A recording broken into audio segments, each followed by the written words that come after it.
अस्सलाम वालेकुम नाजरीन, आप देख रहे हैं आवाज और मैं हूं शहजाद इकबाल। इंडियन रॉ एजेंट कुलभूषण यादव को बलूचिस्तान से गिरफ्तार किया गया और कल इस हवाले से एक प्रेस कॉन्फ्रेंस अरेंज की गई। उस प्रेस कॉन्फ्रेंस में बताया गया कि कुलभूषण यादव किन किन दहशतगर्दी के वाकयात में मुलविस था और सिर्फ इतना ही नहीं, उसकी एक एतराफी वीडियो भी जो है वो मीडिया के सामने रखी गई। लेकिन इसके बावजूद इंडियन मीडिया और इंडियन गवर्नमेंट मानने के लिए तैयार नहीं है कि यह शख्स रॉ का एजेंट है। मैं ना मानूं की पॉलिसी उन्होंने अपनाई हुई है।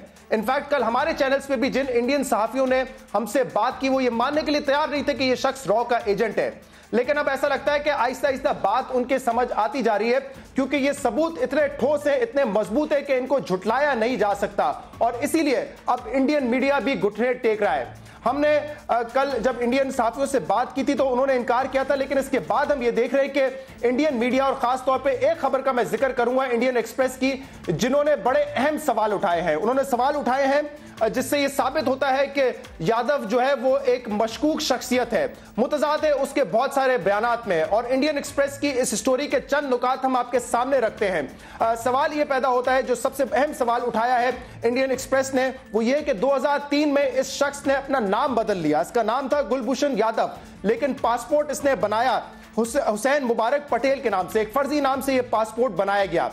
उसके चंद माह बाद ये ईरान सेटल हो गया। ईरान के इलाके चाबार में इसने अपना बिजनेस सेटअप किया, लेकिन इस हवाले से भी तजादात हैं। इसने अपनी फैमिली को यह बताया कि मैं जा रहा हूं तिजारत के लिए, मैं ईरान जाऊंगा, वहां पे मैं ट्रॉलर्स और फेरीज का बिजनेस करूंगा। लेकिन जब उसके दोस्तों से इस हवाले से पूछा गया कि क्या वजह है कि चाबार में जाकर सेटल हुआ है, तो एक दोस्त ने इंडियन एक्सप्रेस को यह बताया कि यह हुकूमत से मुंसलिक सरगर्मियों में शरीक होने के लिए वहां जा रहा है। तो तजाद साफ जाहिर है, कहीं बताया जा रहा है कि वो बिजनेस के लिए जा रहा है और कहीं यह चीज वाज़ेह है कि वो हुकूमत से मुंसलिक सरगर्मियों के लिए वहां पे जा रहा है।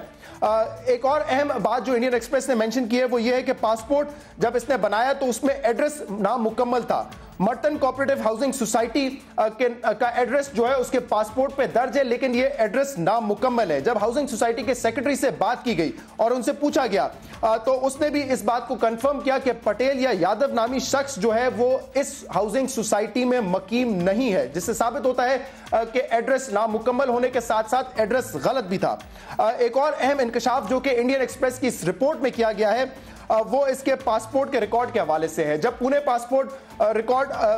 पासपोर्ट ऑफिस का रिकॉर्ड तलब किया गया तो पता चला कि इसी नाम का एक और पासपोर्ट भी बन चुका है पहले पुणे पासपोर्ट ऑफिस से। एक और अहम बात यह भी है कि ईरान से जब पता किया गया कि क्या इस शख्स का कोई वहां पे रिकॉर्ड है तो वो रिकॉर्ड भी सामने ना आ सका। बहुत सारे ऐसे सवाल इस इंडियन एक्सप्रेस की खबर ने उठाए हैं जिससे साबित होता है कि ये शख्स मशकूक था और मेरे ख्याल से आहिस्ता आहिस्ता इंडियन मीडिया इस तरफ जा रहा है, एतराफ की तरफ जा रहा है कि ये शख्स रॉ का एजेंट था। इस पर भी बात करेंगे और चंद और इश्यूज पे आज प्रोग्राम में हम बात करेंगे और हमें ज्वाइन करेंगे अवामी मुस्लिम लीग के सरबराह शेख रशीद अहमद साहब। शेख साहब बहुत बहुत शुक्रिया वक्त देने के लिए। शेख साहब, कुछ लोग तो बड़ी तारीफ कर रहे होंगे आपकी पेशेंट गोइयों की, लेकिन हुकूमत में जो लोग बैठे होंगे वो तो ये कह रहे होंगे बड़ी काली जबान है शेख रशीद साहब की, क्योंकि आपने कहा था मार्च और अप्रैल का महीना जो है वो बड़ा मुश्किल महीना होगा, हालात खराब होना शुरू हो जाएंगे और मेरे ख्याल से बहुत सारे महाज इस वक्त हुकूमत के लिए खुल चुके हैं। देखिए, हुकूमत में वो फहम, वो तदब्बर, वो मामला फहमी, वो टीम होना, वो वीएन होना, वो दस्तरस होना मामलों पे बिल्कुल नहीं। देखिए, मेट्रो पे मैं कहता था कि जब हालात खराब हुए इसको लोग आग लगा देंगे, क्योंकि आप फेस दिखा रहे हैं कि ये शहबाज शरीफ है जी, ये शहबाज शरीफ है, ये नवाज शरीफ है। लोगों को चिढ़ आ गई हुई है। लोग मसलों का हल चाहने के लिए ये जरूरी समझते हैं कि यार उनकी भी कोई दाद रसी हो। तमाम जो सपोर्टर थे इस इलेक्शन में नवाज शरीफ साहब के, मेरे हल्के में, मैं मदीना क्लॉथ मार्केट नहीं गया, अब जाऊंगा इस इलेक्शन में जब कभी भी हुए, अगर हुए तो, तमाम दुकानदार, तमाम रिलीजियस फोर्सेस, तमाम आम क्लास, तमाम वो लोग जिन्होंने नवाज शरीफ साहब को वोट दिए, उनका व्यू पॉइंट चेंज हो चुका है। वो समझते हैं हमने बहुत गलती की। और जहां तक मार्च अप्रैल, तो मैं कह रहा हूं कि भाई इनसे नहीं संभाला जा रहा। देखें, ये जनाजे से उतर भी नहीं सकते। देखें, ये हुकूमत नहीं है। देखें, अगर कुर्सी हो तो ये छोड़ दें, ये जनाजा है। जनाजे की जब तक सियासी तदफीन नहीं होगी, सियासी जनाजे की, वो जनाजे से नहीं उतर सकते। लेकिन यहां तो बात रूल ऑफ लॉ की थी ना शेख साहब। अगर हुकूमत कहती है कि अदालत ने फैसला दिया, हमने करना था, ठीक है, सियासी तौर पे तो उसको मिसमैनेज किया गया है, जिस तरीके से बातचीत करके मसले को हल करना चाहिए था। वो तो हुआ है, लेकिन अदरवाइज हुकूमत कहती है रूल ऑफ लॉ था, हमारे पास कोई और ऑप्शन नहीं था। नहीं, अब भी इनको मुज़ाकरात से ही मसला हल होगा, मेरा ख्याल है कि हो गया अब तो मसला हल। बहुत अच्छी बात है, होना चाहिए था, और मैं पहले दिन से इस बात का हामी हूं कि इनसे मुज़ाकरात किए जाएं। ताकत जो है वो गुंडों के खिलाफ, मंशियात फरोशों के खिलाफ, दहशतगर्दों के खिलाफ, जुआरियों के खिलाफ, 2 नंबर के लोगों के खिलाफ, कब्जा ग्रुप के खिलाफ, उनके खिलाफ इस्तेमाल होनी चाहिए। दीनी फोर्स, दीनी ताकत खा किसी मकतबा फिक्र की क्यों ना हो, वो काबिल एहतराम। सही, इस पे मैं तफसील से आपसे बात करूंगा, लेकिन पहले बात करते हैं बड़ी खबर की। कुलभूषण यादव रॉ का एजेंट बलूचिस्तान से पकड़ा गया। कल जो प्रेस कॉन्फ्रेंस की गई आसिम बाजवा और परवेज रशीद साहब की जानिब से, उसमें उसकी वीडियो दिखाई, मतलब ठोस शवाहिद हमारे पास मौजूद है। आपके ख्याल में कितनी बड़ी कामयाबी है और इस कामयाबी को मजीद हमें कैसे आलमी सतह तक पहुंचाना है? देखें, आपने परवेज रशीद साहब की भी को देखा होगा कि वो अनकंफर्टेबल थे। उनकी बॉडी लैंग्वेज देखें, उनका चेहरा देखें, उनकी पार्टिसिपेशन देखें। और आज हिंदुस्तान के अखबारों ने एडमिट किया है कि कुलभूषण यादव स्पा था, इंडियन रॉ के लिए काम करता था। जादू वो जो सर चढ़कर बोले। अगर एक दो चैनल तो हर हुकूमत के पास ऐसे होते हैं जो हुकूमत की टोर लेते हैं। अगर इंडिया में 1-2 चैनल्स ने लिया, लेकिन जो उनके सीनियर कॉरेस्पेंडेंट हैं उन्होंने कहा यस, और ये दायरा कार बढ़ने जा रहा है, और ये 8 से लेके 12 लोग, इसमें बड़े नाम जो हैं, इसमें पाकिस्तान के पड़ोसी मुल्कों के भी नाम आ सकते हैं। और ये पाकिस्तान की एजेंसीज की इतनी बड़ी कामयाबी है। और मैं आपके प्रोग्रामों में भी कह चुका हूं, आज भी कहता हूं कि जो शख्स चाइना कॉरिडोर के रास्ते में हायल होगा, फौज उसको रौंद देगी। और अगर कोई सुपर पावर इन्वॉल्व हुई, अगर इंडिया इन्वॉल्व हुआ, देखिए बलूचिस्तान के खिलाफ तो बहुत अरसे से बात चल रही है। असल मसला ग्वादर का है, जो पाकिस्तान और इंडिया की तरक्की की बुनियाद है। इंडियन हुकूमत के पास मुंह छुपाने को कोई जगह बची है? क्योंकि कल भी उनकी तरफ से इस तरह के बयान आए कि शायद इसको जबरदस्ती इससे ये उगलवाया जा रहा है। ये तो साबिक नेवी ऑफिसर था, ये तो पहले ही उनकी एक्सटर्नल मिनिस्ट्री कह चुकी है। तो आपके ख्याल में लेकिन कोई मुंह छुपाने की गुंजाइश है कि नहीं? इस मुंह बोलते सबूत के बाद मुंह हो तो तब छुपाए ना। देखें, इंडियन मोदी सरकार ने वो काम अपनी कौम के साथ कर दिया है जो हमारे साथ कर रहे हैं। तमाम तर ख्वाहिशों के बावजूद अभी तक नवाज शरीफ साहब के मुंह से एक बयान नहीं निकला। जब उन्होंने कौम से खिताब करने लगे, मुझे पूरा यकीन था ये इसका जरूर जिक्र करेंगे कि हमने रॉ का एजेंट पकड़ा है, ये बड़ी कामयाबी है, जो हमारे मुस्तकबिल के मंसूबों को तबाह बर्बाद करना चाहते थे। मैं नवाज शरीफ साहब के साथ वजीर रहा हूं, और मैं दयानतदारी से यह कहना चाहता हूं कि नवाज शरीफ साहब का एज ए बिजनेसमैन ये ओपिनियन और ये उसकी सोच है। जिस तरह पाकिस्तान में अदारे और लोग उनको नहीं समझ सके, उनका कंसेप्ट बिजनेसमैन की पॉलिटिक्स का नफा नफा नफा होता है, और वो नुकसान के लिए तैयार नहीं होते। नफा अपने बिजनेस का या पाकिस्तान का? अगर पाकिस्तान का बिजनेस का जी, पाकिस्तान के मिर्च का रेट वहां से आता है, हल्दी का रेट वहां से आता है, कॉटन का रेट, मर गए चावल, राइस, 2013 के चावल गल रहे हैं स्टोरों में। यही जहर खाएंगे, चावल नहीं गंदम, यही लोग ये गंदम खाएंगे। अगली फसल तैयार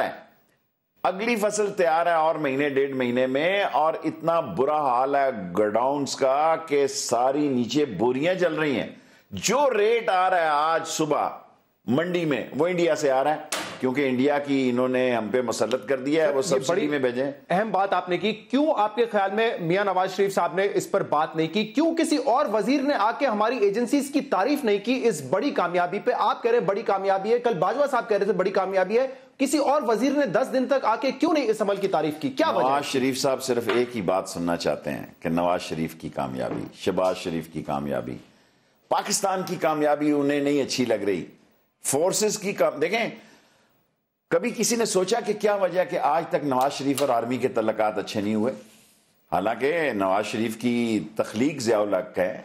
तख्लीक नवाज शरीफ को उनके सियासी मूजद या उनके सियासी क्या कहना चाहिए, उनके जो भी लफ्ज आप इस्तेमाल करें, वो ज़िया-उल हक है। आर्मी ने उनको ढूंढा, वो डॉर्चेस्टर होटल में गाड़ियों के रंग पसंद कर रहे थे जब DGISI जनरल जिलानी ने उनको फोन किया और एक्साइज एंड टैक्सेशन का मिनिस्टर बनाया। फिर बिजनेसमैन में कमाल होता है, वो लगाता है, कमाता है, लगाता है। 99 के बाद से फिर सूरत हाल तब्दील हुई है ना, जिस तरीके से उनको हटाया गया, इसके बाद से ही सूरत हाल तब्दील हुई है। देखें, वो भी जो हटाया गया वो इतने भोंडे तरीके से हटाया गया, हटाने वालों ने भी और इन्होंने भी जो कदम उठाया, और अब तो दिखाई देता है कि शायद उनको थोड़ी बहुत समझ आ गई हो, लेकिन बाज़ का तो उनके काम देखता हूं, उनकी शान में क्या फ़र्क पड़ जाता अगर वो एक प्रेस कॉन्फ्रेंस करते। देखें, कौम को जिंदा, जज्बाती, वलवला, जोश, तनतना, दबदबा, हिम्मत, इस्तक़लाल और बहादुरी के साथ लीड करना चाहिए सर। लेकिन इस वक्त तो माजरत के साथ हम जब देखते हैं कि कोई भी बैरून मुल्क दौरे पे जाते हैं, अभी सऊदीया भी गए थे, और राहिल शरीफ साहब, नवाज शरीफ साहब की इक्वेशन हमें बड़ी कंफर्टेबल नजर आई साथ में। सही, सारी कौम 19 करोड़ लोग यही कहते हैं, शेख रशीद नहीं कहता। शेख रशीद की ख्वाहिश है कि ये फौज पीछे रह के वो काम करे जो पंजाब में शुरू किया है, आगे ना आए, ये सब चोर एक हो जाएंगे। फिर सारी कौम भी ऐसी तमाशबीन है, फिर ये कहेगा जी जमहूरियत, ये चोरों डाकुओं की जमहूरियत, ये 2 नंबर की जमहूरियत। देखे ना, ये जमहूरियत है कि 300-300 बच्चे जो हैं वहां मर रहे हैं, खुराक नहीं है। 200 अरब रुपया आपने सड़कों पे और ऑरेंज और मेट्रो पे लगाया। काश 200 हॉस्पिटल इस मुल्क में बना देते। इस 200 अरब रुपए से 200 हॉस्पिटल बन सकते थे, लेकिन ये इनको तौफीक नहीं है। ये इनको ना तौफीक होगी। इनकी सोच क्या है, ये आप यहां से गाड़ी निकालें, कितने अरब रुपए का ये चौक बन रहा है। और मैंने उनसे पूछा इस्लामाबाद वालों से, उसने कहा जी सिग्नल फ्री चौक है, गाड़ी वाला ना रुके, गरीब धक्के खाए। गाड़ी वाले के चौक को फ्री करने के लिए अरबों रुपया इन्होंने सड़कों पे लगाया है कि सिग्नल फ्री करने के लिए। गालिबन 5 अरब रुपए के आसपास की उसकी जो है कॉस्ट आ रही है। लेकिन चले ठीक है, हमने अपनी एजेंसी की तारीफ नहीं की इस बड़ी कार्रवाई पे, लेकिन कम से कम हमारे वुज़राओं की जानिब से स्टेटमेंट इंडिया के खिलाफ तो आ सकता था। कल मैंने अपने प्रोग्राम में दिखाया, पठानकोट वाकये के बाद वहां पे इंटीरियर मिनिस्टर हो, डिफेंस मिनिस्टर हो, चीफ मिनिस्टर हो, उन्होंने पाकिस्तान को लिटरली धमकियां दी हैं। हमने जब उनका रॉ का एजेंट पकड़ा तो हमारी तरफ से कोई ऐसा बयान क्यों नहीं आया कि आपकी ये कार्रवाइयां पाकिस्तान में हम नहीं चलने देंगे? मुमकिन है ऊपर से देखे ना, कैप्टन को देख के लोग हदायत पकड़ते हैं। जब कैप्टन ही चुप का रोजा है उसको, जब कैप्टन ही बात करने के लिए तैयार नहीं है, जब कैप्टन ही बिल्कुल लेटा पड़ा है 90 के जाविये से इंडिया के आगे, जब कैप्टन श्रीलंका से फोन टकाता है मोदी को, यहां क्यों नहीं टकाया? वो कहते हैं जी बगैर बुलाए आ गए 25 दिसंबर को। यार इस तरह तो पटवारी भी नहीं जाते। और मुमकिन है ऐसी ख्वाहिश का इंडिया ने इजहार किया हो कि इस बात को लो प्रोफाइल पे रखें, हमारे एजेंट को पकड़े जाने की प्रोफाइल को। मुझे खदशात हैं कि मोदी ने फोन करके इस ख्वाहिश का इजहार किया हो कि हमारे इस भूषण यादव को लो प्रोफाइल पे रखा जाए। और अगर वो खुद ही बोलना शुरू हो गया कि वो भी मेरा है, वो भी मेरा है, अब तो आपके समा ने दिखाया कि शुगर मिल भी इनकी में से 2 बंदे उठाए गए। जी, ये खबर आ रही है कि 2 और जो है शख्स मैंने आपके टीवी पे देखा है कि रमजान शुगर मिल से 2 इंडियन 10 साल का उनके पास बगैर पुलिस रिपोर्ट किए वीजा था और उनको उठाया गया, जिसकी तफसीलात हमारे पास नहीं आ रही। लेकिन एक बयान चल रहा है शरीफ फैमिली की जानिब से सोशल मीडिया पे कि वो तो जहांगीर तरीन साहब की जो है कंपनी में भी आते थे कंसल्टेंसी करने के लिए, वही लोग हमारी कंपनी में भी आए। इस तरह का एक बयान सोशल मीडिया पे चल रहा है उनकी तरफ से। मुझे किसी ने बताया, मैं सोशल मीडिया का तो एक्सपर्ट नहीं ना देखता हूं, लेकिन मुझे किसी ने कहा कि जहांगीर तरीन को अपना कहते हैं, मैं तो हूं और वो भी है।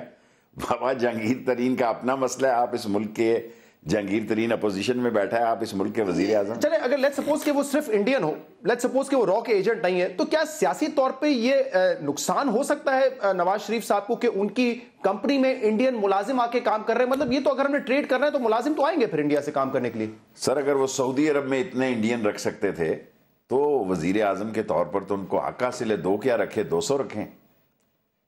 पाकिस्तान में इंजीनियर मर गए हैं, एटॉमिक के बनाने वाले और क्रूज मिसाइल बनाने वाले, और 2500 और 35,000 किलोमीटर तक, 3500 किलोमीटर तक मार करने वाले शाहीन 3 बनाने वाले, वो सारे मर गए हैं कि एक शुगर मिल को नहीं देख सकते कि चीनी जो है उसका दाना मोटा है या छोटा है। इतने नहीं हम पीछे। आलमी सतह पर अब इस इशू को हम उठाएंगे आपके ख्याल में जिस तरीके से उठाना चाहिए? क्योंकि मोदी साहब तो बांग्लादेश में गए, तकरीर करके उन्होंने बता दिया हम जिम्मेदार हैं ईस्ट पाकिस्तान की जो है पार्टीशन में। उन्होंने यूफा में हमने कोई इस तरह की कंडीशन सामने नहीं रखी कि आप जो बलूचिस्तान में हंगामे आराई हो रही है उस पर भी जो इन्वेस्टिगेट करें। अब उठाएंगे नहीं उठाएंगे? मेरा नहीं ख्याल कि इस बात को देखिए कौन उठाएगा। तारक फातमी उठाएगा जी, क्या बातें करते हैं, क्या बातें आप कर रहे हैं। सरताज अजीज साहब उठाएंगे, वो खैराती नौकरी करने वाले जो काउंसलर नहीं मुंतखब हो सकते, जिनको पता ही नहीं अवाम की ख्वाहिशात क्या हैं। दोनों आदमी काउंसलर नहीं मुंतखब हो सकते, इनकी बीवियां MNA बन सकती हैं, इनकी बीवियां NGO चला सकती हैं। सर तो वो लोग क्यों नहीं उठाएंगे इस इशू को, जो पार्लियामेंट में तकरीर करते हैं, शर्म करो हया करो, वो क्यों नहीं उठाएंगे? वहां तो उठाते हैं डिफेंस मिनिस्टर। गुजारिश ये है कि पाकिस्तान की अपोजिशन जो है, बड़ी माजरत के साथ, वो उस मेयार की नहीं है जिस मेयार की इस कौम की ज़रूरत है। और हर आदमी मेरे समेत, उसकी पार्टिसिपेशन असेंबली में जो है इतनी पुअर है कि इसको डिबेटिंग क्लब बना दिया गया। यहां क्या आता है कि चक नंबर 26 के पुल नंबर 12 में जो वो पगडंडी है वो कब तामीर होगा, स्पीकर खुश होता है ये लगा। जब तमाम MNAs नलके नाली और इस पे पड़े होंगे तो फिर कहां से आप कानून? देखिए, हमें तो उन्होंने 1 रुपया भी नहीं दिया। नलका नाली क्या बनते हैं? हमने कॉलेज के लिए 2 करोड़ रुपया उन्होंने दिया कागजों पे, लेकिन वो क्लियर नहीं हो रहा। मैं खुद मिला हूं इसहाक डार से, मैं खुद एहसन इकबाल से बात की है, नहीं हो रहा जी। क्या अच्छा सर, एक थ्योरी ये भी है कि ये जो सब कुछ हो रहा है, हर तरफ से जो महाज खुल गए हुकूमत के लिए, ये रिएक्शन है पठानकोट की FIR का जो गुजरावाला में काटी गई, और उस पर सुनाई के अपडेट भी ली जा रही है कि क्या प्रोग्रेस है इन्वेस्टिगेशन में। जिस तरीके का ताउन हम कर रहे हैं वो शायद कहीं खटक रहा है जाके, इसलिए ये रिएक्शन है और महाज खुल चुका है हुकूमत की तरफ से। आप समझते हैं ये सही जो है थ्योरी है? मैं कहना नहीं चाहता था, जो अजमल कसाब का एड्रेस राइटर को दिया, बॉम्बे केस वाले अजमल कसाब का जो एड्रेस राइटर को दिया, वो नवाज शरीफ साहब वालों ने दिया कि जाएं उकाड़ा में देखें वो कौन है। उन्होंने कहा मुझे तो एक साफी ने दिया था। भाई तुम जिम्मेदार आदमी हो, बात चीजें अंदर भी रहनी चाहिए। जो राइटर को अजमल कसाब के घर का पता दिया वो नवाज शरीफ साहब ने दिया। और मैं आपको पहले कह चुका हूं कि पाकिस्तान की कौम के जज्बात की नफी कर रहे हैं नवाज शरीफ साहब। इतना बड़ा जो कैच हुआ है और इतनी बड़ी जो इंडिया की सारी, इतना बड़ा अदारा जो है उसको नकेल डाली गई है, उसका नाम लेना भी ये मुनासिब नहीं समझते हैं। ये कहते हैं आम सी बात है। सवाल मेरा अपनी जगह पे सर, ये रिएक्शन है या अपने आप ही हो रहा है? ब्लॉक एजेंट जनरली जो है टाइमिंग उसकी थी, तमाम चीजें थी। अगर रिएक्शन भी हो रहा है तो बुरा नहीं हो रहा। Action is always equal to reaction. जो आपने फोन टकाया है वहां से, श्रीलंका से, आपको यहां से भी टिकाना चाहिए ना अपने मुल्क से। और ये नवाज शरीफ साहब में नई आदत मैंने देखी है, अहम फोन सारे पाकिस्तान के बाहर से करते हैं।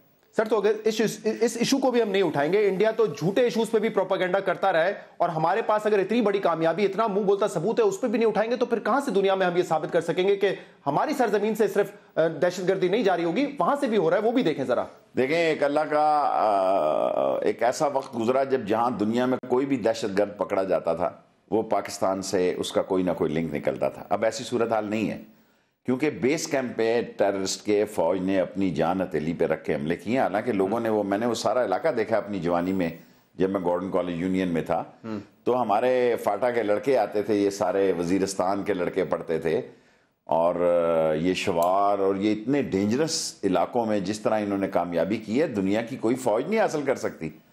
लेकिन अब इसको फौजी अदालतें खत्म होने का टाइम आ गया है। फौजी अदालत किसी को सजा देती है, उसको स्टे मिल जाता है। देखें, जो फौजी अदालत मुजरम को पकड़ के सजा देती है और पूरे शवायद गुजारती है, तो कोर्ट्स उनको जब स्टे दे देंगी तो फिर कोर्ट क्या करेगी? फौज फिर तो यही होगा ना कि जो कुछ नजर आ रहा है आपको। सर, ये जो लाहौर में बहुत अफसोसनाक सानिया हुआ, बच्चे थे, बच्चियां थी, पार्क में खेल रहे थे, उनकी जिंदगी जो है, 72 लोग थे जो उसमें जहां बाक हुए। उसके बाद हुकूमत ने अपनी मीटिंग्स की, हाई प्रोफाइल मीटिंग्स, अस्करी क़यादत ने अपनी मीटिंग्स की, और उसके बाद हमने देखा कि रात में पंजाब में ऑपरेशन शुरू हो गया। 4-5 शहरों में ऑपरेशन हुआ।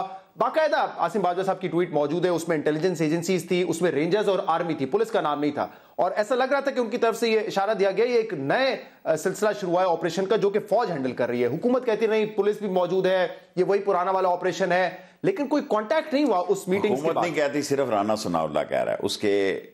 उसका मसला ये है कि देखें, उसने बहुत बड़ी कार्रवाई की मिनहाजुल कुरान पे। 24 आदमी शहीद किए, उनके 14 से 24 के दरमियान मफलूज हुए, और उन्हीं पे मुकदमा दर्ज किया। खुदा के यहाँ देर है, अंधेर नहीं। ये केस रिवर्स होगा, ये केस रिवर्स होगा और असल मुजरमों की तरफ जाएगा। और जो ये तौकीर शाह वगैरह इन्होंने भगाए हुए हैं बड़े ओहदे दे के गैर मुल्कों में, वो सब कॉल होंगे। और इसी तरह जो ये कह रहे हैं जनाब अली के ये वही पुराना ऑपरेशन है, ठीक है जी, मैं कहता हूं जनाब कमाल है राना सन्नाउल साहब, पुराना ऑपरेशन है और लाहौर में 4-4 लाशें गिर रही हैं, जहां मैं क्या कहूं। आपके ख्याल में लाइन और लेंथ में तब्दीली आई है क्या? फौज ने यह फैसला कर लिया है कि अब साउथ पंजाब हो, पंजाब के दूसरे शहर हो, वहां हम खुद जाएंगे, चाहे हमें पंजाब हुकूमत ऑर्डर करे या ना करे? बिल्कुल।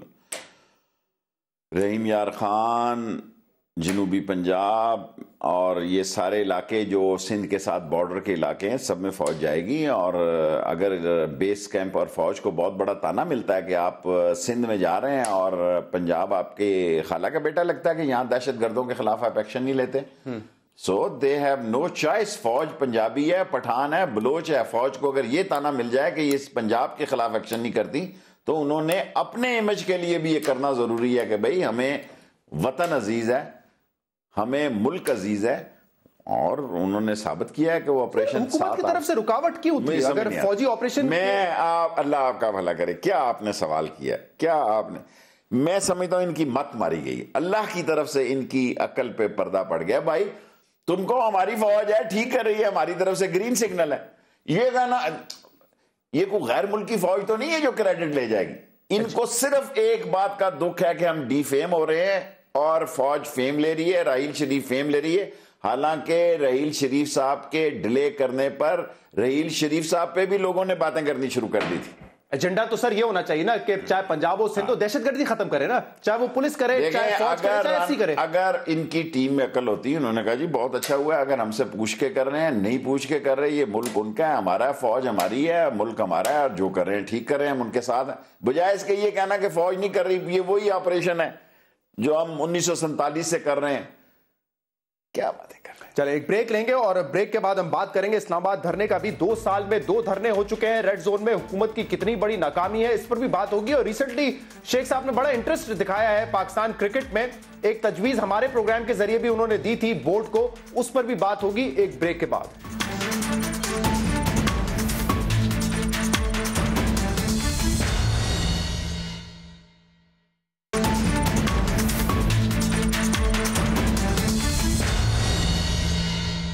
वेलकम बैक नाजरीन। सीरियस गुफ्तगू बहुत हो गई है और आगे भी करनी है, इस्लामाबाद का बड़ा सेंसिटिव मामला है शेख साहब, लेकिन जरा क्रिकेट को बीच में ले आते हैं क्योंकि आज वकार यूनुस साहब ने एक प्रेस कॉन्फ्रेंस की और बड़े मायूस नजर आए। उन्होंने जो है बड़ी तनकीद की शहरियार साहब पर और नजम सेठी साहब पर कि मैं मिलने गया, पूछना चाहता था कि मेरी रिपोर्ट लीक किसने की, मुझसे मिले तक नहीं। एक साबिक कप्तान है, टीम के कोच है और उनसे मिलना गवारा नहीं। क्या हो क्या रहा है क्रिकेट में? आपने तो बड़ी दिलचस्पी ली क्रिकेट में हालिया दौर में।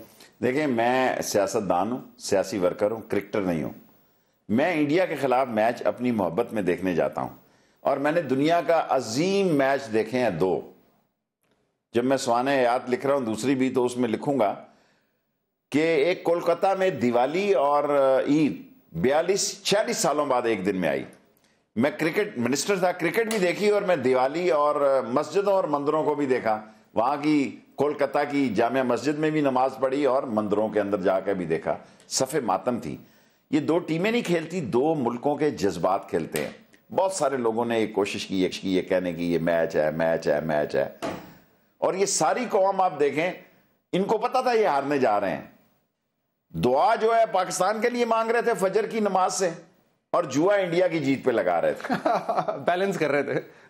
है जी, हमारी मस्जिदों में झगड़े हुए, उन्होंने कहा यार दुआ भी मंगा दे तो जुआ भी उधर खेलते हो। सो द थिंग इज के इंडिया के साथ इनकी परफॉर्मेंस सब लोग कहते हैं बहुत ही पुअर थी। और बोर्ड क्या कर रहा है इस वक्त? नवाज शरीफ साहब पेटर इन चीफ हैं, ये बात मैं कह चुका हूं, रिपीट हो जाएगा। पिछली दफा भी नवाज शरीफ साहब ने सैफुर रहमान के भाई के हवाले की क्रिकेट।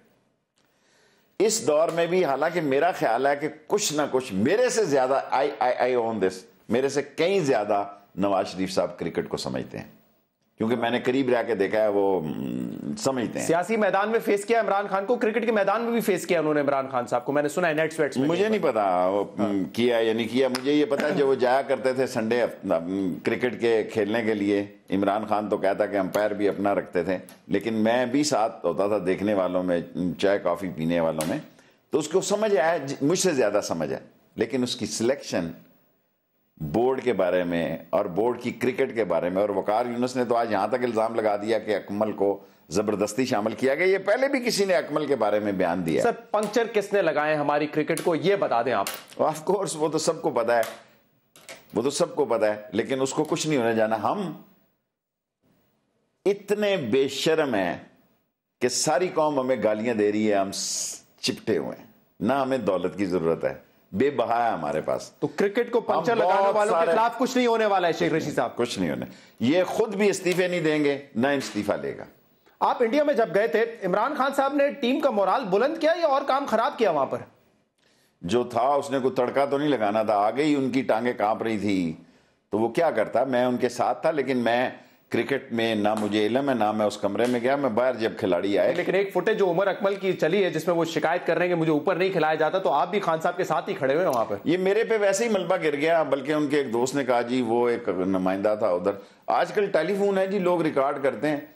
अगर आप यकीन जाने, मैंने नहीं ये बात सुनी कि अकमल ने क्या कहा और इमरान खान ने क्या कहा, लेकिन आप खड़े हुए थे वहीं पर। हाँ, आप मौजूद थे वहां पर। हाँ। लेकिन आपने मेरे प्रोग्राम में, पिछले प्रोग्राम में, और ये बड़ी न्यूज ब्रेक भी हुई थी, आपने एक मशवरा दिया था बोर्ड को कि 2 नाबीना जो क्रिकेट है उसमें से 2 अफराद जो है इस टीम में डाल दें। तो जब आप वहां पे गए थे तो टीम वालों ने शिकायत नहीं की कि आप यहाँ पर आए साथ? मैंने खान को कहा, टीवी पे बैठ के आप हमें तनकीद इस तरीके की करते हैं कि हमसे अच्छे तो वो ब्लाइंड प्लेयर्स हैं। पाकिस्तान के लिए गया था, किसी खिलाड़ी के लिए नहीं गया था। I am not a cricketer, I am a Pakistani, I am proud of my team and my team was playing in Kolkata. So मैं उस बयान पे नाराजगी शो नहीं की मैनेजमेंट ने?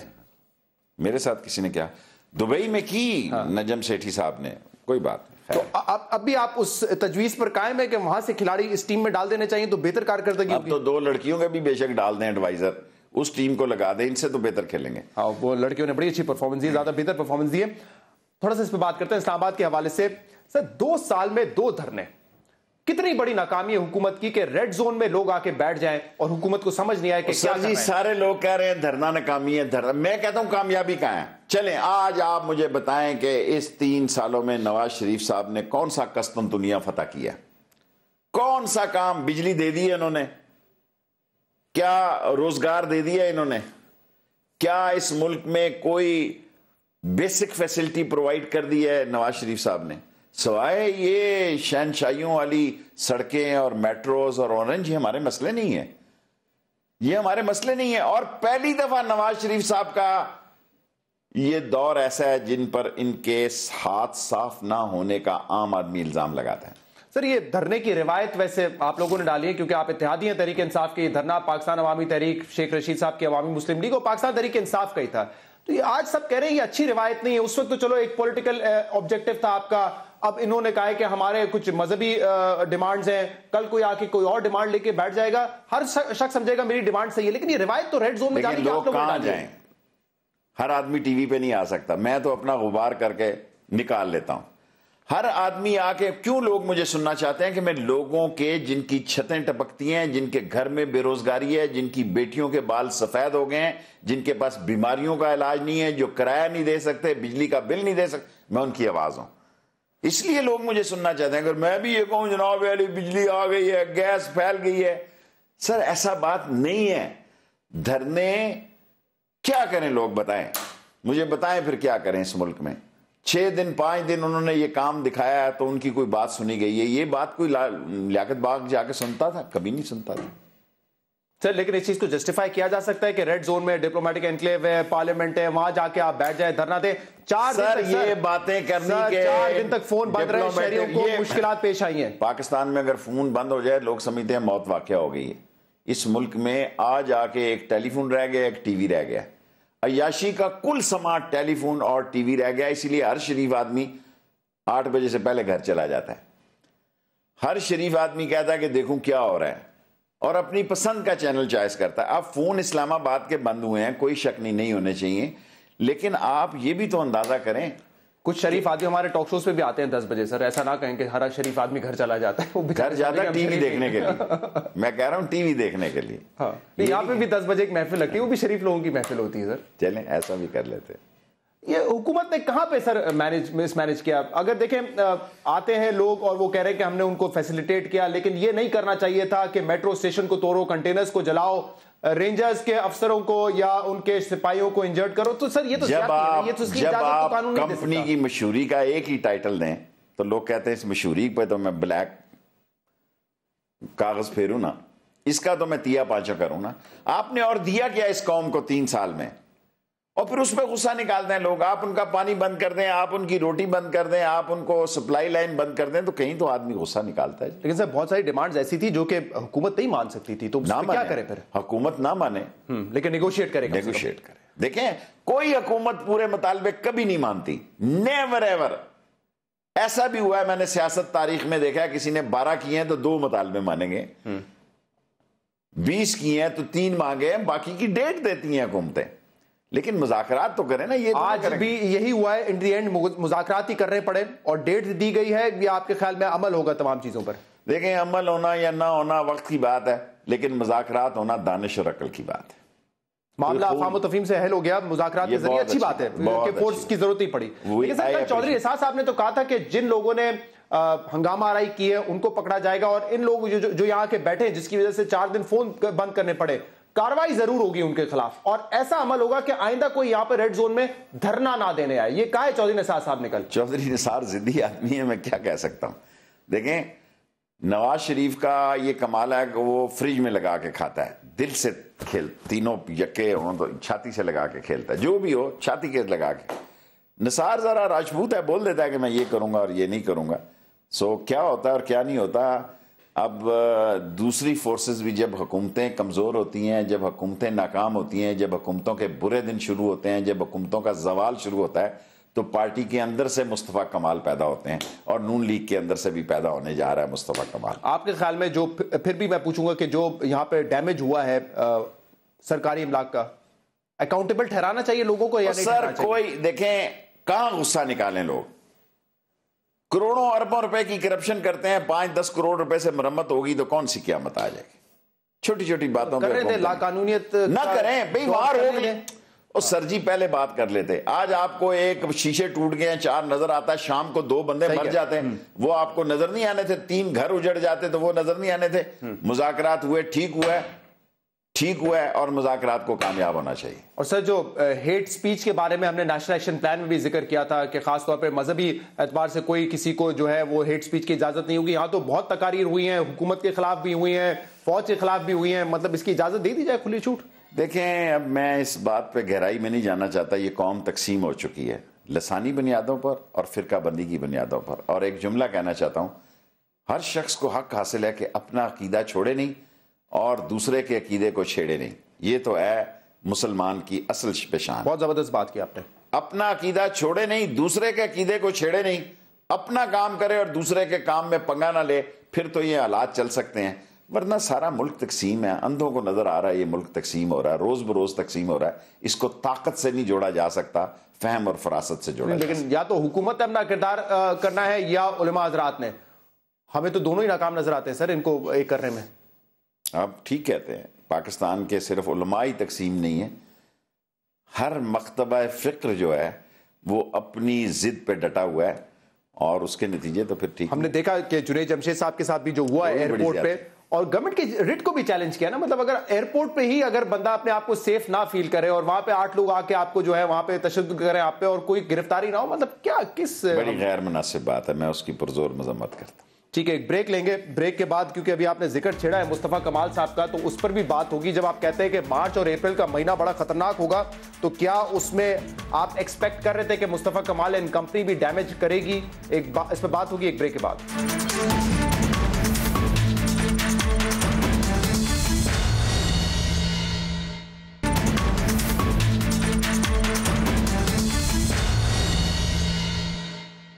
वेलकम बैक नाज़रीन। प्रोग्राम में हमारे साथ मौजूद है शेख रशीद साहब। शेख साहब, मुस्तफ़ा कमाल एंड कंपनी, 2 लोग आए थे, 6 हो गए, और नाम भी रख लिया पार्टी का, पाक सरजमीन पार्टी। क्या मुस्तकबिल नजर आ रहा है इस पार्टी का आपको? देखिए, अभी महीना भी नहीं हुआ, आप मुस्तकबिल की बात कर रहे हैं, और वो खुद कह रहे हैं हम इलेक्शन लड़ने नहीं जा रहे। और ये आप जहन में रखें, ये लोग MQM के अंदर से आवाज़ उठी है, और ये महाजरों की अपनी आवाज़ है।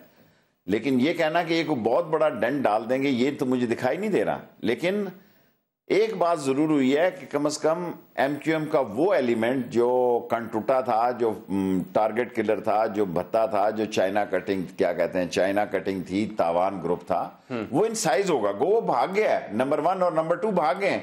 लेकिन MQM के अंदर यूनानी मसली दोनों ग्रुपों में एक ये राय पैदा होगी जिससे महाजरों को फायदा होगा कि ये गंदे एलिमेंट्स को निकालें। अगर MQM गंदे एलिमेंट्स को निकालने में कामयाब हो जाती है, तो मैं सोच सकता हूं कि कल ये दोनों ग्रुप फिर एक हो सकते हैं। अच्छा, मतलब ये आप नहीं समझते कि पाक सरजमीन और एमक्यूएम अलग अलग चलेगी, आप कह रहे हैं मर्ज हो जाएंगे? ये पाक सरजमीन तो मेरी भी है, उसकी भी है। उनकी तो पार्टी का नाम है ना। पार्टियां ऐसी होती हैं जी, नाम ऐसे ही होते हैं। कायदे आजम भी किसी जमाने में कांग्रेस में चले गए थे, बाद में मुस्लिम लीग में आए। अपने तौर पे आ गए, जिस तरह इन्होंने खुद आके बताया कि हमने सोचा बहुत हो गया, और फिर एक ने प्रेस कॉन्फ्रेंस देखी तो उसने भी आके शमूलियत इख्तियार की। यार ये सारा सेटअप है, कोई लाया है इनको शेख साहब? मुझे बड़ा दुख होता है जब एंकर हजरात ये कहते हैं कोई लाया। एमक्यूएम आसमान से उतरी थी, उनको भी जमीन से उगी थी। नवाज शरीफ जमीन से उगा था, आसमान से पैराशूट से उतरा था। जमीन से तो भी पानी तो डाला गया था पाकिस्तान में। अगर जब ये कहते हैं आप सारे के मुस्तफा कमाल को कोई लाया है, तो इल्ताफ हुसैन की पार्टी को कौन लाया था जी? वही लाए थे। अगर वो ये समझते हैं कि इनका लाना भी जरूरी है, तो इसमें कौन सा ऐब है? अगर एक आदमी आपे से बाहर हो जाते हैं और ये साबित होता है कि रॉ इन्वॉल्व है, रॉ की फंडिंग इन्वॉल्व है, तो अगर उनका एक ग्रुप पैट्रियट आता है तो उसके साथ अगर कोई आता है तो कोई बुराई नहीं है। अगर ये बुराई तब होती जो पहले बड़े गंगा नहाए होते, बड़े पाक साफ होते, बड़े उन पे ऐसे इल्जामात ना होते। सर हमारे यादाश्त बड़ी कमजोर है। ये लोग कहते हैं जी वो देखें ना जी, उनको कोई ले के आए। महाजर बड़ी जीनियस कौम है, फ्यूचरिस्ट कौम है। वो वक्त आने पे फैसला करेगी कि महाजर कौम को फायदा किधर है और नुकसान किधर है। जितना अच्छा नजरिया जरूरत महाजर कौम समझती है, पाकिस्तान की कोई कौम नहीं समझती। अच्छा सर, कहा यह भी जा रहा है कि ये तैयारी हो रही है बात की, जब तक अल्ताफ हुसैन साहब हयात हैं और एमक्यूएम कंट्रोल कर रहे हैं तब तक तो कुछ नहीं होने वाला, लेकिन उसके बाद फिर एमक्यूएम अगर टूट जाती है तो फिर 2-3 ग्रुप्स रहेंगे, और चाहते हैं कि कुछ ग्रुप्स हमारे कंट्रोल में रहें।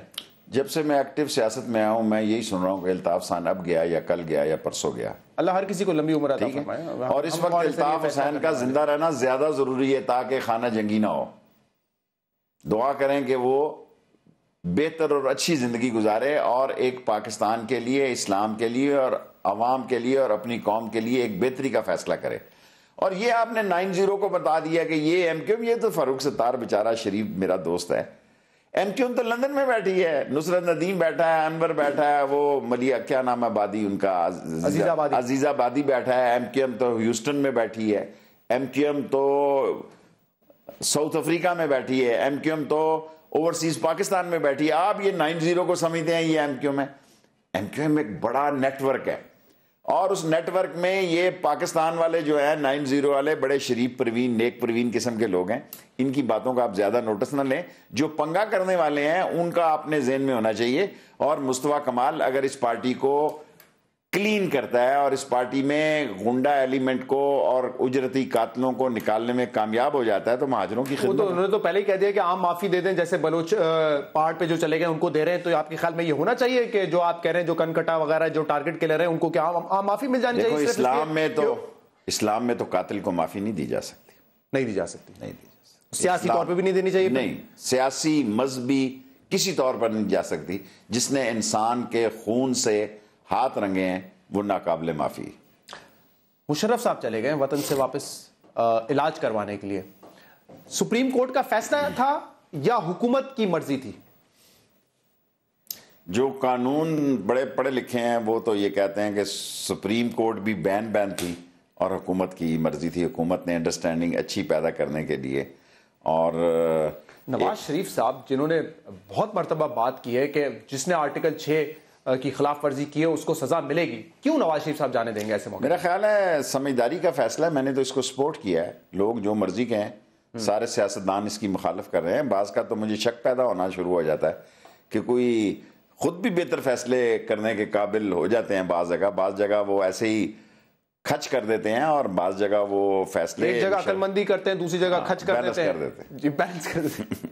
50-50 प्रोग्राम। लेकिन आपके ख्याल में ये हुकूमत अकलमंदी की है कि उनको जाने दिया है? क्या करते उसको जी, क्या कर देते? देखें, किसी चीफ ऑफ आर्मी स्टाफ के खिलाफ गद्दारी में आप उसको सजा दे देते, तो ये जितने कुछ मामलात आज हो रहे हैं, तो क्या ये आप राहील शरीफ को पैगाम नहीं देते कि कल आपके खिलाफ भी 100 बातें हो जाती हैं? फिर हर चीफ ऑफ आर्मी स्टाफ सोचता कि यार मेरी तो पीछे सपोर्ट ही कोई नहीं है मेरे अदारे की। ये पहले ख्याल नहीं आया फिर इनको? किन को? हुकूमत को मौका तो पहले देखें, हुकूमत खच करती रहती है ना, चवलें मारती रहती है। इन दी एंड उनको समझ आ गया। देखिए, इनके अपने पांव जलते हैं ना शरीफ बरादरान के, तो फिर इनको समझ आती है कि मसला सीरियस है। जब मसला सीरियस हो तो अमेरिका जैसा दौरा ये मुलतवी कर देते हैं, और जब मसला सीरियस ना हो तो 4 सदा के वाक़े पे भी पाकिस्तान नहीं आते। ये इंटरेस्ट ओरिएंटेड बिजनेसमैन पॉलिटिशियन है। मुशर्रफ साहब, आप चले गए हैं, आपके ख्याल में वापस आएंगे? क्योंकि वो कहते तो रहे हैं, एक इंटरव्यू उनका था जिसमें वो कह रहे थे कि मैं मुकदमा को फेस करूंगा, सिर्फ तबीयत का मामला, इलाज करा के वापस आ जाऊंगा। आपकी क्या पेशन गोई है? अगर वहां यहाँ उसकी तबीयत का माहौल ठीक हुआ तो आ जाएगा, अगर यहाँ तबीयत का माहौल ठीक ना हुआ तो उसको क्या जरूरत पड़ी है कि आप बैल मुझे मतलब अब भी आपके ख्याल में ऐसा माहौल होगा? देखिए, इस मुल्क में आसिफ जरदारी जैसा आदमी 8 साल तक जेल में स्टिक लेके चलता रहा। दुनिया के चोटी के डॉक्टर ने लिख कर दिया ये पागल है। 5 साल उसने टिका के सदारत की। यहां हर चीज बिकती है, बोलो जी तुम क्या क्या खरीदोगे। दुनिया का साइंटिस्ट बिकता है, दुनिया का डॉक्टर बिकता है, दुनिया का जेल सुपरिटेंडेंट बिकता है, दुनिया के इख्तियार बिकता है, अगर इख्तियार की कोई कीमत लगाने वाला हो। कभी किसी ने सोचा था? दुनिया में मजाक उड़ा के, यार पागल आदमी 5 साल तक पाकिस्तान को चला गया, दुनिया के चोटी के डॉक्टर ने कहा कि ये पागल है। मुशर्रफ साहब के लिए आप किस किस्म का माहौल आप समझते हैं कि वो सियासत करेंगे? आप कह रहे हैं कि अगर माहौल बन जाए उनकी तबीयत का, तो क्या माहौल? देखिए, काफी सारे लोग अभी साइडों पे पड़े हुए हैं, और अगर कोई एक नया इत्तेहाद बनता है, पाकिस्तान की तारीख ये है, मैं आज आपको सियासी बात करने लगा हूं, हर इलेक्शन से पहले एक नया सियासी इत्तेहाद बनता है। तो आने वाले इलेक्शन से अगर सिलेक्शन ना हुई और इलेक्शन हुआ, और इलेक्शन ही होने चाहिए मेरे ख्याल में, फौज को पीछे रह के हर वो काम करना चाहिए चोरों, लुटेरों, डाकुओं, दहशतगर्दों, मुनाफिकों और बेईमानों के खिलाफ, वरना ये कल सारे चोर इकट्ठे होकर फौज के खिलाफ निकल पड़ते हैं। फौज को पीछे रह के ये सब काम करना चाहिए, फ्रंट पे आके आपके ख्याल में नहीं काम करना चाहिए। अभी आपने बात की आसिफ जरदारी की, तो बिलावल भुट्टो जरदारी साहब ने थोड़ा सा दिखाया, एक्टिव हुए हैं पंजाब में, जलसा भी किया उन्होंने साउथ पंजाब में। क्या लग रहा है, पीपल्स पार्टी का कोई फ्यूचर बनता हुआ नजर आ रहा है पंजाब में? जब आप देख रहे हैं कि एक तरफ आप खुद कह रहे हैं PMLN का वोट बैंक मुतासिर है, तहरीक इंसाफ की वो इस वक्त पजीराई नहीं है, जो एक नए इत्तेहाद की मुल्क में बड़ी अशद जरूरत है, और बहुत सारे अच्छे कैंडिडेट जो इस तैयारी में बैठे हुए, नहा धो के गंगा नहाए बैठे हैं, पाक साफ हुए बैठे हैं, और उनको बाज पार्टियों में उनकी अकोमोडेशन नहीं है। सो एक नए इत्तेहाद की 2016 के खात्मे पर बड़ी अशद जरूरत होगी, और बहुत सारे अच्छे कैंडिडेट उसको ज्वाइन करेंगे। शेख साहब, बहुत बहुत शुक्रिया, आप प्रोग्राम पर तशरीफ लाए। नाज़रीन, प्रोग्राम आपने देखा, बहुत सारे मौज़ूआत पे हमारी बात हुई है। इस प्रोग्राम का फीडबैक आप हमें दे सकते हैं हमारे सोशल मीडिया पर। इजाजत दीजिए जी, अल्लाह हाफिज।